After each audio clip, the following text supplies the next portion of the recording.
अस्सलाम वालेकुम दोस्तों, अपनी नेक्स्ट वीडियो के साथ आपको वेलकम करता हूं अपने इस चैनल में। उम्मीद है सब खैरियत से होंगे। तो चलते हैं आज की अपनी अहम न्यूज और इन्फॉर्मेशन की जानब। सबसे पहले दोस्तों बात करेंगे कि इंग्लैंड के प्राइम मिनिस्टर ने स्पेन के बारे में एक नया बयान दिया है, इस पे बात करेंगे। इसके बाद इन किन को अब पारो नहीं दी जाएगी, एक नया कानून जो है वो सीपी की तरफ से अनाउंस किया गया है।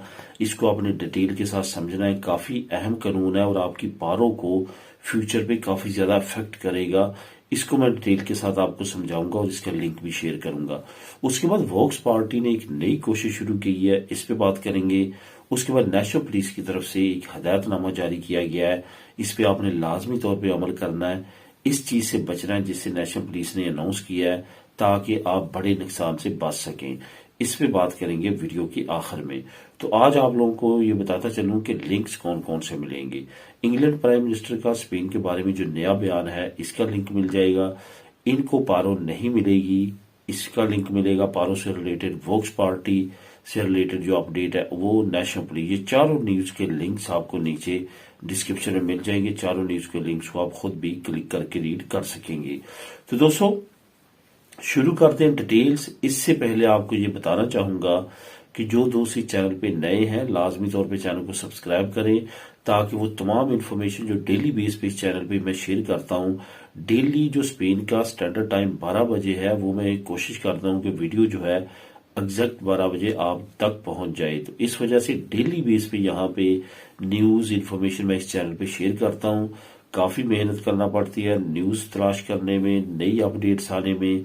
हर वो अपडेट्स जो मैं जरूरी समझता हूं कि आप तक पहुंचे, वो इस चैनल पे मैं कोशिश करता हूं कि आप तक पहुंचाई जाए। इस वजह से इसको लाजमी तौर पे सब्सक्राइब करें। अगर आपके जहन में क्वेश्चन आता है तो कमेंट भी किया करें। जिन कमेंट्स के मैं आंसर नहीं देता वो वेट किया करें, या तो वो नेक्स्ट वीडियो में मैं कवर करता हूं, या उससे पहले वीडियो अपलोड हो चुकी होती है। आप जो ऑलरेडी पब्लिश वीडियो होती हैं, हर वीडियो में टाइटल मौजूद है, रीड कर लिया करें और उसको क्लिक करके वहां पे देख लिया करें। बहुत सारे कमेंट्स ऐसे होते हैं जिन पे रिसेंटली मैंने वीडियो बनाई होती है। तो ये तमाम चीजों पे आप प्लीज अमल करें। तो दोस्तों सबसे पहले तो बात करते हैं इंग्लैंड प्राइम मिनिस्टर का स्पेन के बारे में जो नया बयान है। असल में गोल्डन वीजा स्कीम के बारे में तो मैंने आपको बताया, जब इसका टाइम लिमिट आया 31 दिसंबर 2024, उस वक्त भी मैंने आपको न्यूज शेयर की थी कि गोल्डन वीजा स्कीम खत्म होने जा रहा है। और उसके बाद अब उम्मीद है कि जो यहाँ पे रहने वाले हैं उनके जो रहायशों के मसले हैं वो काफी हद तक कम होंगे। लेकिन फिर न जाने क्या हुआ कि दोबारा से टाइम को बढ़ा दिया गया। अप्रैल के एंड तक जो है अब गोल्डन वीजा स्कीम के जरिए इन्वेस्टर यहाँ पे आ सकते हैं। लेकिन ये याद रखें कि ये नॉन यूरोपियन कंट्रीज हैं, ये यूरोपियन के लिए नहीं है golden visa scheme. Golden visa scheme में ये होता है कि आपने 5 लाख तक की इन्वेस्टमेंट करनी है, और वो इन्वेस्टमेंट आप प्रॉपर्टी में कर सकते हैं, बिजनेस में कर सकते हैं, बैंक में डिपॉजिट कर सकते हैं। उसके बाद आप एलिजिबल हो जाते हैं पीआर के लिए, प्लस आप और आपकी फैमिली। इस तरह से बेशुमार लोगों ने यहाँ पे इन्वेस्टमेंट करना शुरू की। 5 लाख यूरो कुछ ममालिक के लिए ना होने के बराबर है, क्योंकि वहां की अगर प्रॉपर्टी देखी जाए तो 4-4 गुना जो है वो स्पेन की प्रॉपर्टी से ज्यादा महंगी है, और वहां पे मौसम भी कोई अच्छे नहीं है। वहां के लोग इधर निकलना चाहते हैं। अभी जो रिसेंटली सर्वे आया कि सबसे ज्यादा किन ममालिक के लोगों ने यहाँ पे प्रॉपर्टी में इन्वेस्ट किया, तो उसमें यूएसए, यूके, रशिया, ऐसी स्टेट्स का नाम सामने आया है। तो इसी वजह से क्या हुआ कि अब अप्रैल के एंड तक होने की वजह से बहुत ज्यादा बड़ी तादाद में इन्वेस्टर यहाँ पे आए और उन्होंने प्रॉपर्टी खरीदना शुरू की गोल्डन वीजा स्कीम के जरिए, क्योंकि उनको पता चल गया कि अब अप्रैल से आगे टाइम एक्सटेंड नहीं होगा। जब स्पेन की हुकूमत ने तमाम कैलकुलेशन देखी, तो स्पेन की हुकूमत ने क्या किया कि 100% टैक्स लगा दिया। यानी कि वो लोग जो 5 लाख की प्रॉपर्टी खरीदते हैं, 5 लाख ही उनको टैक्स देना होगा। इस पे जो है वो काफी ज्यादा शॉकिंग न्यूज जब आई है, तो तमाम जो दुनिया के वो ममालिक जो जहाँ पे इन्वेस्ट कर रहे थे, जो प्रॉपर्टी खरीद रहे थे लोग, उनके लिए ये काफी बुरी खबर थी। और ये बुरी खबर जो है वो यूके के प्राइम मिनिस्टर तक भी पहुंची, क्योंकि ब्रिटिश लोग बहुत ज्यादा प्रॉपर्टी यहाँ पे स्पेन में खरीद रहे हैं। क्योंकि अब यूके जो है वो भी नॉन यूरोपियन कंट्री है। पहले तो यूरोपियन था, लेकिन अब नॉन यूरोपियन कंट्री है, तो उनको यहाँ पे रिहायश चाहिए, आना जाना चाहिए। तो उसके लिए वो गोल्डन वीजा को आइडियल समझते हैं। तो इस वजह से उन्होंने प्रॉपर्टी में इन्वेस्ट करना शुरू किया। एक तो घर मिल जाएगा, दूसरा यहाँ पे वो पीआर ले सकेंगे। तो इस सिचुएशन में जब टैक्स लगा, तो यूके के प्राइम मिनिस्टर की तरफ से ये स्टेटमेंट सामने आई है कि स्पेन जो है वो यूके को सजा दे रहा है कि उसने ब्रेक्सिट क्यों किया है। यानी वो यूरोपीय यूनियन से क्यों निकला है। ये इसके रद्द-ए-अमल में इनका बयान आया। इसकी मजीद डिटेल आप नीचे लिंक को क्लिक करेंगे तो आप खुद भी रीड कर सकेंगे। अब दोस्तों बात करते हैं पारो की। पारो के बारे में मैं थोड़ा सा आपको इसका बैकग्राउंड बताऊंगा, कानून बताऊंगा और उसका बाद में बताऊंगा इसमें तब्दीली क्या की गई है। जब आप पारो लगवाते हैं आपको पता है कि आप ज्यादा से ज्यादा पारो जो है वो 2 साल तक ले सकते हैं। उसके लिए आपका 6 साल काम होना जरूरी है। इसके अलावा आपको ये भी पता है कि पारो लगवाने के लिए काम आपने नहीं छोड़ना, बल्कि आपके खैफे ने आपको निकाला हो काम से और आपको पारो का लेटर दिया हो, सर्टिफिकेट पारो दिया हो, तो तभी आप पारो लगवा सकते हैं। पारो जो है वो असल में बेरोजगारी अलाउंस है, जो कि आपको इस वजह से दिया जाता है कि अभी आपको काम से निकाल दिया गया है, उस कंपनी के पास या तो काम नहीं है या आपका काम पसंद नहीं है, तो अब वो आपको काम नहीं देंगे। तो उतनी वक्त तक जितनी तक आपको नया काम नहीं मिलता आप बेरोजगारी अलाउंस लें और अपने अखराजात चलाएं। लेकिन ये आपके पे लाजम नहीं है कि आपने यही खाना, बल्कि इसका मतलब ये होता है कि आप काम तलाश कर रहे हैं। इस दौरान जो है आपके लिए ये लाजम है कि काम आपने न छोड़ा हो, आपको कंपनी ने निकाला हो। अगर फॉर एग्जाम्पल आपने खुद छोड़ दिया किसी कंपनी को तो आप पारो के लिए एलिजिबल नहीं होते। उसके लिए क्या करना पड़ता था, ये मैं था का लफ्ज इस्तेमाल करूंगा, ये आपने गौर करना है। क्या करना पड़ता था कि आपको दोबारा से किसी कंपनी में कम से कम 3 महीने तक काम करना पड़ता था। उसके बाद जो है आप खुद नहीं छोड़ते थे, वो कंपनी आपको निकालती थी। जो पिछला जो था आपका बाखा वो जायल करने के लिए ये चल जाता था और आपकी पारो लग जाती थी।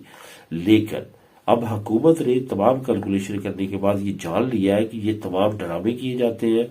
पहले खुद काम छोड़ा जाता है, नई कंपनी में आलता किया जाता है, वहां पे 3 महीने सिर्फ चलाया जाता है और उसके बाद वहां से कंपनी से सर्टिफिकेट लेके पारो का फिर पारो लगवाई जाती है।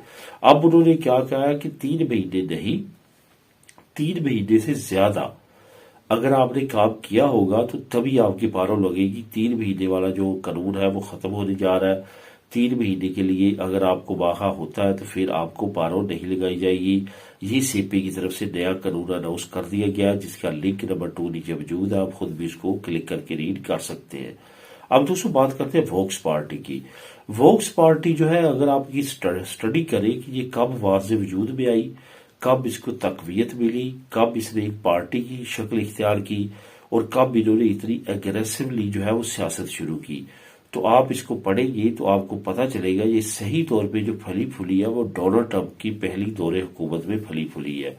डोनाल्ड ट्रंप ने काफी ज्यादा अहम किरदार अदा किया राइट विंग्स पार्टी को क्रिएट करने में पूरी दुनिया में, तो स्पेन में भी किया। अभी जब हलम बर्दारी हो रही है तो सबसे पहले जिनको इनवाइट किया गया है वो वोक्स पार्टी के लीडरान हैं जो ऑलरेडी वाशिंगटन पहुंच चुके हैं।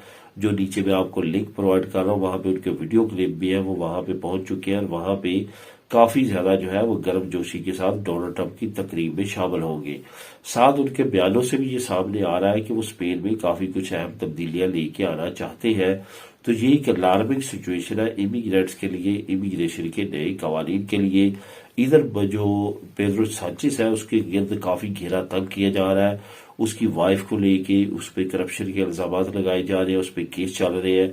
अब देखते हैं कि स्पेन की सियासत किस तरफ जाती है। इसकी मजीद डिटेल आप लिंक को क्लिक करके खुद भी रीड कर सकेंगे। अब दोस्तों बात करते हैं आखिर में नेशनल पुलिस की। नेशनल पुलिस ने एक नई हिदायत जारी की है, काफी अहम हिदायत है जिसपे आपने अमल करना है। काफी खतरनाक भी मैं समझता हूँ हिदायत है क्योंकि काफी लोग इससे मुतासर हुए हैं। ये कहा गया है कि व्हाट्सएप का आपने खास तौर पर ख्याल रखना है। व्हाट्सएप पे जब भी आप देखें एक तो नंबर अननाउन हो यानी कि आपके जानने वाले का ना हो, दूसरा ये नंबर जो है किसी गैर मुल्की का हो यानी कि दूसरे मुल्क से ये कॉल आ रही हो, तो ये आपने समझ लेना है कि ये आपके फोन को हैक करने के लिए किया जा रहा है। होता क्या है कि उस नंबर को जैसे आप क्लिक करते हैं तो उसमें कुछ ऐसे सॉफ्टवेयर होते हैं जो ऑटोमेटिकली आपके मोबाइल में जो है वो डाउनलोड होना शुरू हो जाते हैं। अगर गलती से आप ऐसे किसी नंबर को उठा भी लेते हैं, फौरन आपने क्या काम करना है कि फौरन आपने इंटरनेट को ऑफ कर देना है। ये उस लिंक में नहीं कहा गया नेशनल पुलिस ने। नेशनल पुलिस ने यही कहा है कि आपने फौरन जो है वो ऐसे नंबर को नहीं उठाना, बिल्कुल भी नहीं उठाना क्योंकि ये डेंजरस है। काफी लोग मुतासर हुए, ये मैं अपनी तरफ से कह रहा हूं। अगर खुदा ना खास्ता ऐसी सिचुएशन हो भी जाती है, पहला काम आपने क्या करना है, फौरन डिस्कनेक्ट कर देनी है अपनी वाईफाई, अगर मोबाइल डाटा चल रहा है वो बंद कर देना है, ताकि वो जो सॉफ्टवेयर डाउनलोड हो रहे हैं वो होना बंद हो जाए और आपका फोन महफूज रहे। ये आपने कम से कम 4-5 मिनट के लिए करना है कि वो सॉफ्टवेयर को स्टॉप करने के लिए। उसके बाद जो दूसरा काम करना है, ऐसे नंबर्स को फौरन ब्लॉक करना है और रिपोर्ट पे जो है वो क्लिक करना है, ताकि आने वाले वक्त में वो आपको कॉल ना आ सके। तो ये हिदायत जो है वो नेशनल पुलिस की तरफ से आई है। आपको नीचे मैं लिंक दे रहा हूँ, लिंक नंबर 4 आप क्लिक करके उसको खुद भी रीड कर सकते हैं। तो दोस्तों ये थी आज की अहम न्यूज और इन्फॉर्मेशन। मिलेंगे नेक्स्ट वीडियो में नई अपडेट के साथ। अल्लाह हाफिज।